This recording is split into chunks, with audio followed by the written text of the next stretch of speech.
अस्सलाम वालेकुम नाजरीन, मैं हूं आपका मेज़बान परवेज़ इकबाल।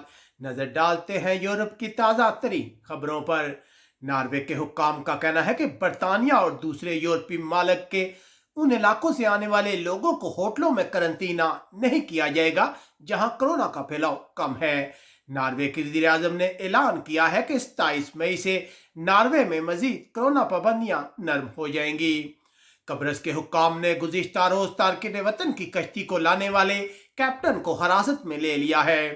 डेनमार्क का ने पार्लियामेंट की अक्सरियत ने आज नाइट क्लबों को छोड़कर तमाम अंदरूनी कारोबार को खोलने की इजाज़त देने पर इत्फाक किया है। डेनमार्क की हुकूमत ने मकामी लोगों के एहतजाज के बावजूद एक जजीरे पर गैर मुल्कियों को डिपोर्ट करने के मराकज बनाने का ऐलान किया है। स्वीडन नए अदाद-ओ-शुमार में पता चला है कि मुल्क में कोरोना की सूरत हाल बेहतर हो रही है, लेकिन अब भी मुल्क में कोरोना का फैलाव दूसरे यूरोपीय मालिक की निस्बत ज्यादा है।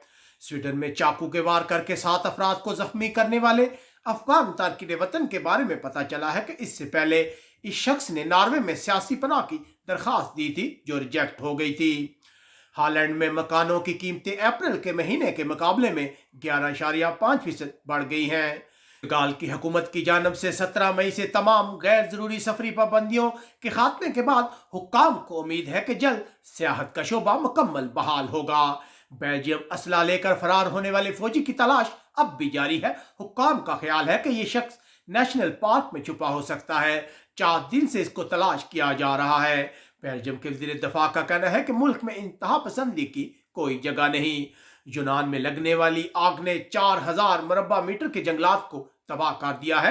आग बुझाने के लिए हेलीकॉप्टर्स और 278 फायर फाइटर्स का इस्तेमाल किया जा रहा है।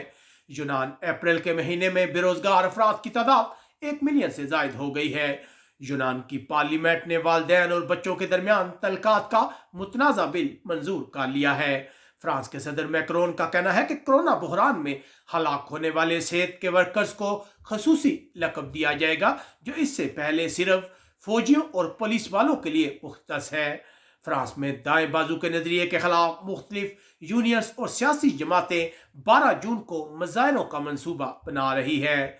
जर्मनी जुम्मे के रोज से कुछ पाबंदियों को नरम किया गया है। लोग पहली बार बियर्स गार्डन, बाहर खाने पीने और तैराकी के मराकज में जा सकेंगे, लेकिन रेस्टोरेंट में खाना खाने के हवाले से हर जर्मनी की रियासत के अपने कानून हैं। जर्मनी की फौज के साथ काम करने वाले अफगानिस्तान के शहरियों ने जर्मनी में सियासी पनाह का मुतालबा किया है। बरतानिया के वज़ीर आज़म का कहना है कि मुकम्मल लॉकडाउन के खात्मे के बाद पब में जाने के लिए कोरोना वैक्सीन का सबूत पेश करना या मनफी कोरोना टेस्ट लाजमी नहीं होगा। स्कॉटलैंड की पहली वजीर निकोला स्टर्जन का कहना है कि लोग इंग्लैंड के उन इलाकों का दौरा ना करें जहां कोरोना का फैलाव ज्यादा है। हुकूमत इंग्लैंड के लिए सफरी पाबंदियां नाफज करने पर गौर कर रही है। इटली की हुकूमत ने जुमरात के रोज कोरोना पाबंदियों से मुतासरा कारोबार और वर्कर्स के लिए 40 अरब यूरो के इमदादी पैकेज की मंजूरी दी है। कंपनियों को 17 बिलियन यूरो की माली इमदाद और कर्जों की मदद के लिए 9 बिलियन यूरो शामिल हैं। इटली की हुकूमत ने बढ़ते तारकिन वतन बहरान के मामले पर ट्यूनिस की हुकूमत के साथ हॉटलाइन काम की है। स्पेन की हुकूमत ने सोमवार से बरतानिया के शहरियों के लिए तमाम कोरोना पाबंदियां खत्म कर दी है।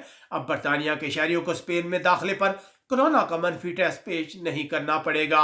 स्पेन अगस्त के महीने के बाद पहली बार कोरोना के 5000 से ज्यादा केस सामने आए हैं, जबकि सिर्फ 33 अफराद हलाक हुए हैं। कतालोनिया की इलेक्ट की पसंद जमातों ने पैरागोनेस को सूबे का नया सदर मुकर्रर किया है। वो स्पेन की हुकूमत के साथ बातचीत के हामी है ताकि स्पेन में आज़ादी का रेफरेंडम मुनक्कद कराया जा सके। अब तक के लिए इतना ही। अपने मेज़बान परवेज़ इकबाल को इजाज़त दीजिएगा। कमेंट्स करके अपनी राय से ज़रूर आगाह कीजिएगा। अल्लाह हाफिज़।